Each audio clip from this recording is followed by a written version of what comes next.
Bonjour et bienvenue sur cette nouvelle vidéo. Aujourd'hui, on va faire un monochrome jaune. N'hésitez pas, comme d'habitude, à liker cette vidéo et à vous abonner à la chaîne. Donc, pour commencer, on va réaliser un gel semi-liquide. Pour cela, il nous faut donc du miel, de la purée de mangue, de la purée de fruits de la passion, du jus de citron, de l'agar-agar. Et je vais du coup pimper un peu ça avec des piments oiseaux séchés qui sont juste là. Donc, dans ma casserole, il y a déjà le miel. Je vais rajouter mes différentes purées de fruits. Hop là. Et mon jus de citron.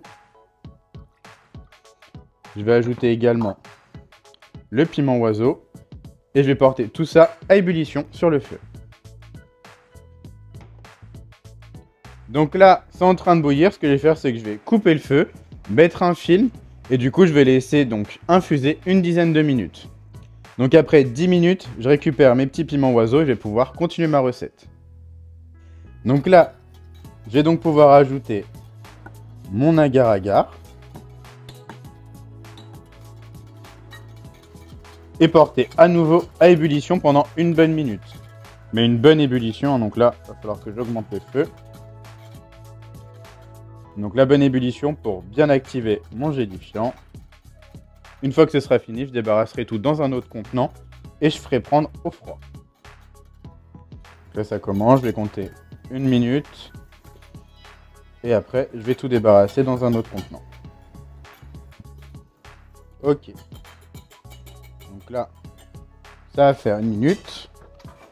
Je vais prendre du coup mon petit gel. Et je vais pouvoir donc le verser ici. Je vais filmer ça au contact. Et donc le laisser refroidir 3 heures au réfrigérateur.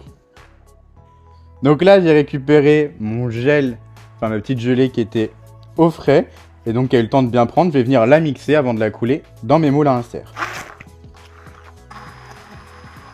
Donc là, on va être bien. Je vais donc pouvoir tout mettre dans une poche.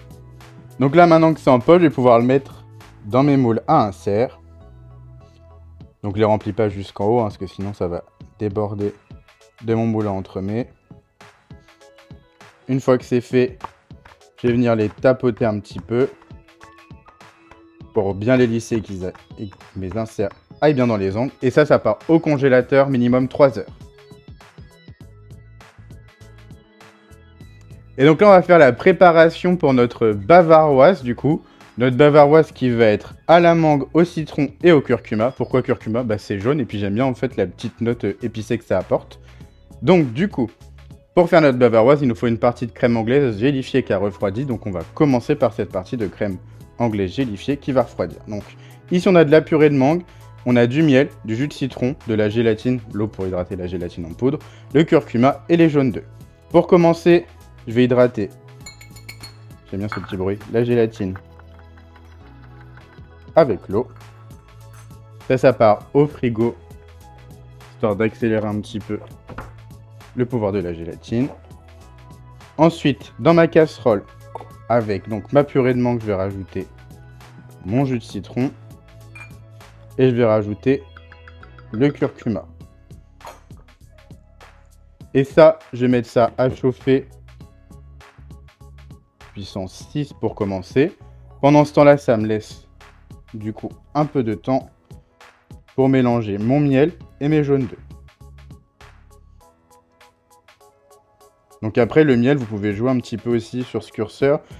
Soit prendre un miel, du coup, qui va être assez neutre, enfin assez neutre, qui va pas avoir un petit goût spécifique, comme l'acacia, qui va être plus doux. Ou alors, vous pouvez aussi vous amuser et prendre un miel un peu plus marqué, comme du châtaignier, par exemple. Donc là, je mélange tout ensemble. Le but du jeu, ce sera ensuite de porter à ébullition ma purée de mangue avec mon jus de citron. Une fois que ça a ébullition, je vais venir verser approximativement la moitié sur mon mélange de jaune d'œuf et miel. Et du coup, ensuite, je retransvase tout dans la casserole et je dois atteindre les 82-84 degrés Celsius. Donc là, ça commence à bouillir. Je vais donc pouvoir verser approximativement la moitié. Je mélange bien.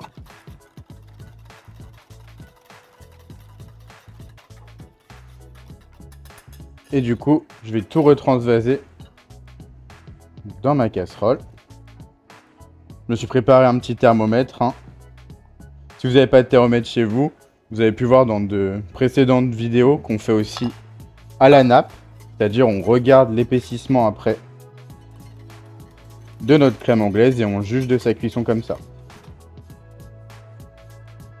Là aujourd'hui, c'est pas ma journée, donc je vais pouvoir faire au thermomètre. Donc une fois que j'atteindrai les 82, 84 degrés Celsius maximum, je vais pouvoir tout transvaser dans le cul de poule que j'ai préparé ici et ajouter la gélatine. Je laisse pas dans ma casserole parce que la casserole elle accumule de la chaleur et du coup même si à 82 degrés je m'en vais, bah en fait ça va continuer à cuire ma crème anglaise et mes jaunes risquent de coaguler un peu trop. Et du coup je vais avoir quelque chose de vraiment granuleux. Là je me rapproche de ce que je veux. Ok, là je vais être bien. Donc je débarrasse ici. Je corne évidemment. Et je vais aller chercher du coup ma gélatine pour l'ajouter ici.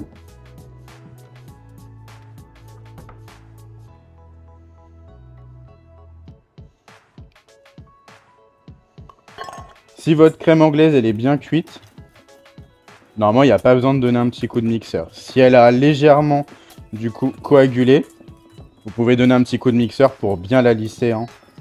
Ça, il n'y a pas de souci. Ou même si vous voulez juste vous assurer de la bonne texture, n'hésitez pas aussi à mixer. Là, moi, j'avoue que j'ai pas besoin, donc je vais pas le faire. Par contre, ce que je vais faire pour accélérer le refroidissement de ma crème anglaise, c'est la mettre dans un plat inox.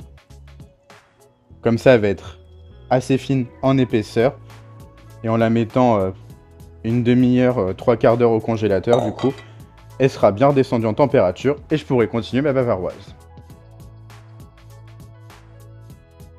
Et c'est donc parti pour notre petit biscuit maïs. Pour ça, il nous faut donc du miel, de l'huile d'olive, de la crème liquide, des œufs, du beurre fondu, de la levure chimique, du sel, évidemment de la farine de maïs. Donc je vais commencer par mélanger donc tous mes ingrédients liquides ensemble, donc le miel. Je vais rajouter donc mon huile d'olive, ma crème liquide, les œufs et le beurre. Et donc du coup, pourquoi un biscuit maïs? Bah parce que dans ma tête un peu mal faite, le maïs c'est jaune, donc du coup pour le monochrome jaune, c'est pas mal. Et quant à la texture que ce biscuit va avoir, en fait je trouve qu'elle est pas mal parce que ça contrebalance l'acidité et le côté piquant et de l'insert mangue pimentée et de la mousse un petit peu acide. Donc en fait ça fait un peu comme un coussin. Et la texture du biscuit, donc elle est moelleuse et un tout petit peu farineuse. Du coup je trouve ça un petit peu intéressant en fait. Il y a vraiment un contraste. Donc là j'ai mélangé tous mes ingrédients liquides. Voilà. Ensemble. Je vais pouvoir ajouter donc mes ingrédients secs. Donc la farine de maïs, la levure chimique et le sel. Et je mélange à nouveau. Pendant ce temps-là, mon four est aussi en train de préchauffer à 150 degrés. Voilà. Là, j'ai juste à bien mélanger, hein. C'est normal que la texture elle soit liquide, hein. Pas s'inquiéter. Voilà. Et là, en gros, mon appareil est prêt. Donc là, je me suis préparé donc une plaque avec un cercle de 22. Je vais pouvoir donc tout verser dedans. Je cuis bien dans un moule, un cadre, un cercle, peu importe, mais il faut vraiment quelque chose avec des bords. Sinon, ça va trop s'étaler en fait. Voilà. Donc, je viens bien rééquilibrer et étaler correctement partout. Je peux venir aussi tapoter un petit peu ma plaque. Et là, ça va partir pour 20-25 minutes, donc à 150 degrés. Et donc là, j'ai récupéré mon biscuit maïs qui est décerclé et refroidi. Il est un petit peu haut pour la taille de mes moules. Donc ce que je vais faire, c'est que je vais juste le découper légèrement pour l'affiner. Donc j'utilise un couteau-ci.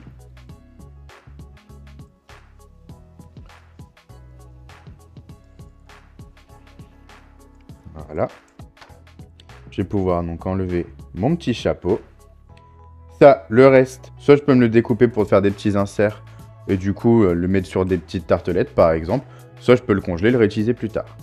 Et donc du coup, je vais pouvoir emporte-piécer pour me faire des petits biscuits, enfin des petites couches de biscuits qui me serviront à réaliser mon entremets. Je vais donc pouvoir terminer ma bavaroise. Pour ça, je récupère donc ma partie de crème anglaise gélifiée que je vais retravailler au fouet pour la lisser. Et en parallèle, je vais pouvoir monter ma crème comme une chantilly. Donc là, la texture de ma crème montée me plaît. Du coup, elle se tient, mais en même temps elle reste souple. Je vais donc pouvoir continuer mon mélange à la main. Donc là, je vais pouvoir donc prendre une petite partie de ma crème montée et l'incorporer franchement à ma partie de crème anglaise gélifiée. Pour ce qui me reste de crème montée, je vais l'ajouter et mélanger plus délicatement. Je vais même me séparer de mon fouet et je vais finir à la maryse.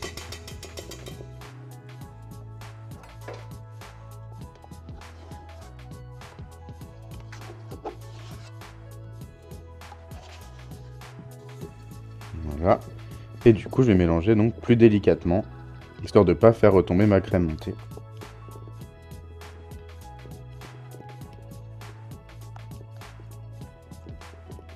Bah, je vais m'arrêter, hein, ça sert à rien de continuer plus au risque de faire retomber ma mousse. Et là, du coup, je m'arrête et j'ai procédé au montage. Donc, pour le montage, je vais commencer par prendre une bonne couche de bavaroise. Je vais en faire 6 hein, seulement.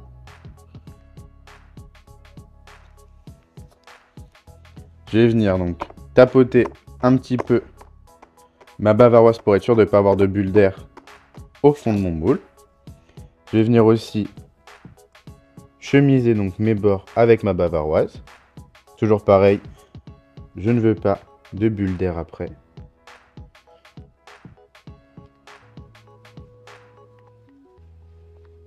Donc, chemiser, ça veut dire j'écrase un petit peu avec ma palette de la bavaroise contre mon moule. Voilà. Ensuite, je vais prendre mes inserts qui étaient au congélateur et les enfoncer légèrement, pas jusqu'au fond. Voilà. Je vais récupérer donc ma bavaroise, en mettre un petit peu par-dessus.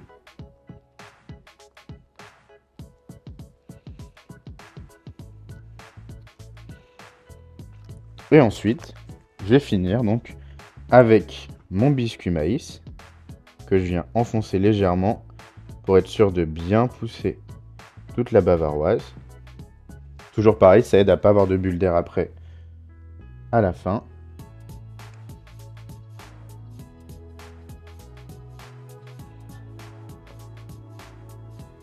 Voilà. Et ensuite, je vais me servir de ma petite palette pour lisser le tout.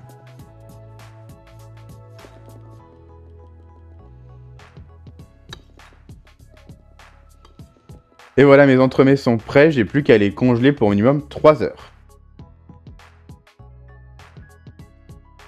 Et donc, pendant que mes entremets sont en train de prendre froid, je vais aussi pouvoir préparer mes éléments de décor, à commencer par ma ganache montée, du coup qui va être à base de purée de passion et de purée de mangue. Pour ça, donc il me faut 2 quantités de crème, du curcuma, de la vanille, de la purée de mangue, de la purée de passion, du chocolat blanc et du miel. Donc dans ma casserole, on voit que j'ai le miel. Je vais pouvoir ajouter donc ma petite partie de crème. La grande, je la garde pour après. Je vais pouvoir ajouter ma purée de mangue. Je vais pouvoir ajouter la purée de passion. Le curcuma. Et je vais rajouter la vanille. Et je vais porter tout ça à ébullition. Pour ensuite verser en 3 fois sur mon chocolat et réaliser une ganache. Donc là, mes liquides sont en train de bouillir. je vais verser déjà une première partie sur mon chocolat. Je verse approximativement la moitié. Et je vais mélanger donc délicatement à la maryse pour bien réaliser du coup ma ganache. Donc je sais que j'ai dit en 3 fois. Et en fait ce qui me reste dans ma casserole, je vais l'ajouter bien en 2 fois. Ce qui fait que je verse une moitié. Puis après du coup un quart et le dernier quart. Approximativement, on va pas s'embêter à peser non plus. Donc, et quand savoir quand est-ce que je rajoute une autre partie, en fait j'ai juste à toucher. Là, l'avantage des bols en inox, c'est qu'ils conservent la chaleur. Donc dès que je sens que ça commence à être tiède, c'est-à-dire que mon chocolat il continuera pas à fondre. Donc je peux ajouter une nouvelle partie. Sinon on le voit aussi à l'œil que la fonte elle ne se fait plus. Donc je peux continuer. Là, par exemple, c'est le cas. Donc je vais verser la moitié de ce qui me reste. Si jamais je vois que j'ai encore des trop gros morceaux de chocolat, j'hésite pas à redonner un bouillon à mes liquides. Comme ça, c'est-à-dire que ce sera plus chaud et ça facilitera après l'incorporation du chocolat qu'il me reste. Là, je continue.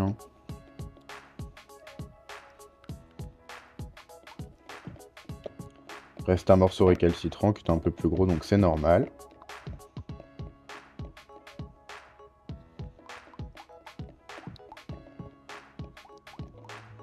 J'hésite pas aussi à bien corner. Voilà. Et donc là, je vais ajouter tout ce qui me reste. Pareil, je racle bien tout ce que j'ai dans ma casserole.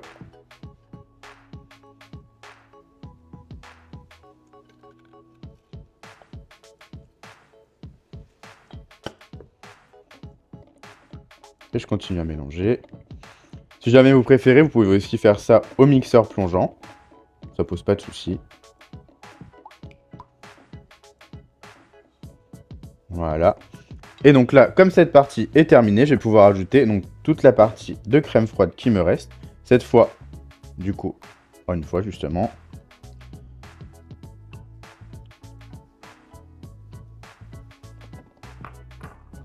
Et je mélange à nouveau. Donc là, c'est beaucoup plus rapide, c'est 2 masses liquides. Donc ça se fait bien tout seul. Là, on est bon. Je vais pouvoir donc filmer ça au contact et laisser au réfrigérateur 2 à 3 heures. Et donc c'est parti, on va aussi pouvoir faire notre petit sablé maïs. Pour ça, il me faut du beurre qui est légèrement revenu à température, de la farine de maïs, de la levure chimique, des jaunes d'œufs, de la farine, du sucre, de la vanille et du sel. Donc, j'ai juste à mettre tous les ingrédients ensemble dans la cuve, à pétrir jusqu'à obtention d'une pâte. Et la pâte à sabler est terminée. Donc là, il n'y a rien de bien compliqué. Voilà. Donc je vais pétrir ça avec la feuille de mon batteur. Puissance 1 pour commencer. 2 si vraiment il y a besoin d'accélérer un petit peu. Et j'hésite pas à corner tout du long. Enfin bien racler les bords de ma cuve si jamais le mélange se fait mal. Là, hop. C'est parti. Donc là, la texture me convient. J'ai comme un espèce de gros crumble. Donc je peux bien amalgamer le tout. Donc là, hop. Je vais donc pouvoir arrêter le pétrissage. Je vais donc récupérer toute ma petite pâte. Voilà. La mettre sur une première feuille de cuisson. Superposer donc avec une deuxième. Et là, je vais donc étaler assez finement sur environ 2-3 mm d'épaisseur. Je vous rappelle qu'il y a de la levure chimique. Donc ça va quand même développer un petit peu. Et je veux pas quelque chose de trop épais non plus. Donc j'étale entre deux feuilles parce que c'est un peu friable et un peu collant.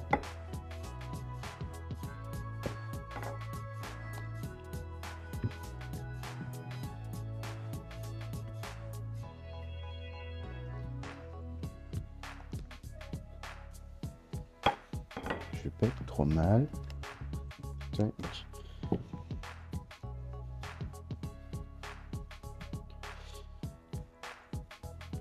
Voilà.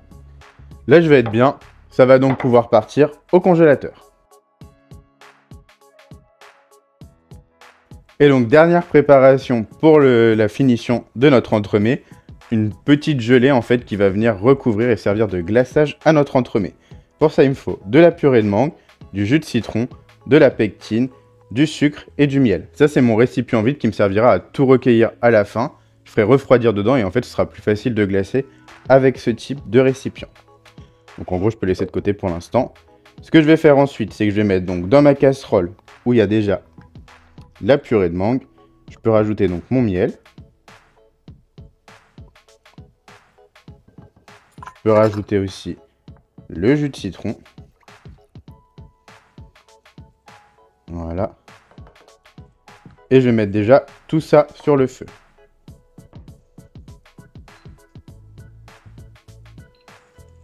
Ensuite, du coup, je peux mélanger donc le sucre et ma pectine.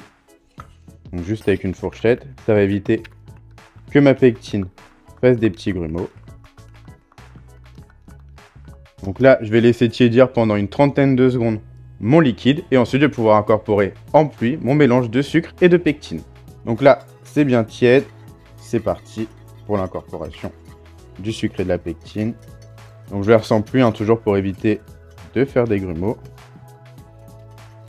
J'hésite pas aussi à tourner mon fouet si jamais la poudre tombe dessus. Voilà. Donc là, je mélange bien. Et ensuite, je vais porter tout ça à ébullition pendant une bonne minute. Mais vraiment un bon bouillon.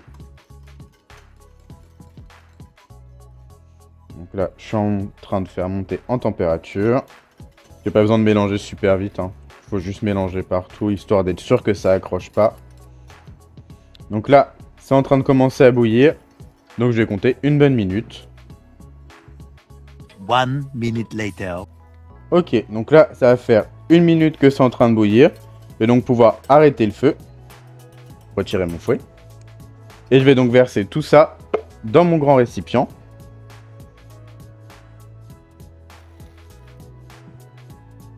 Je vais ensuite filmer ça au contact et le laisser redescendre en température au frigo. Après 15 minutes au congélateur, je peux donc récupérer mon sablé, maïs qui est bien pris du coup. Je retire la première feuille, je vais mettre une feuille sile-pain à la place pour éviter que ça gonfle lors de la cuisson. Et je vais retirer délicatement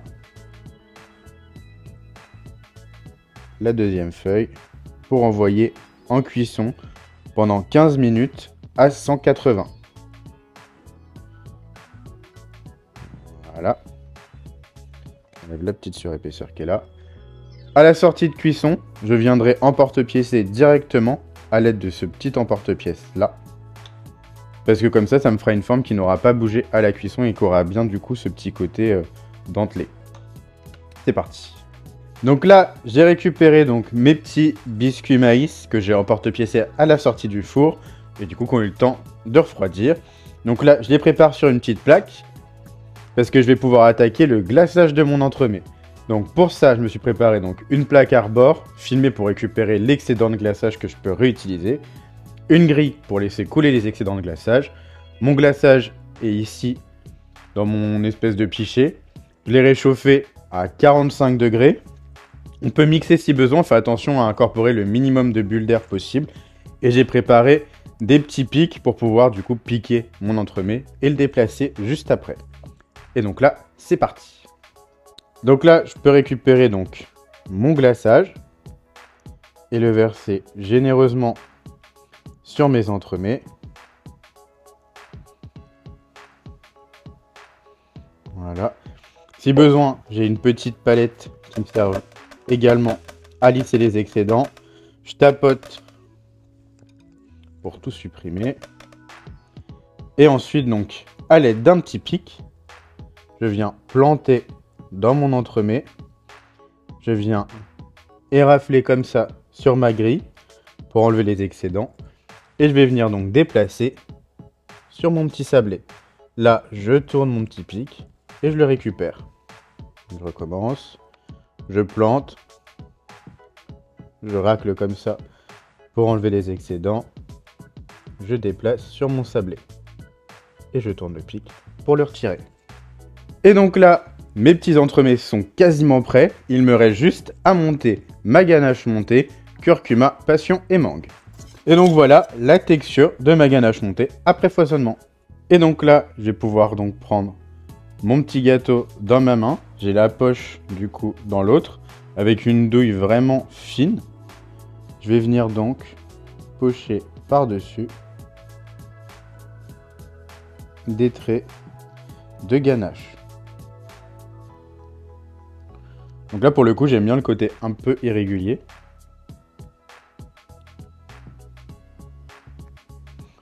Donc je fais exprès que ça parte pas de la même taille à chaque fois.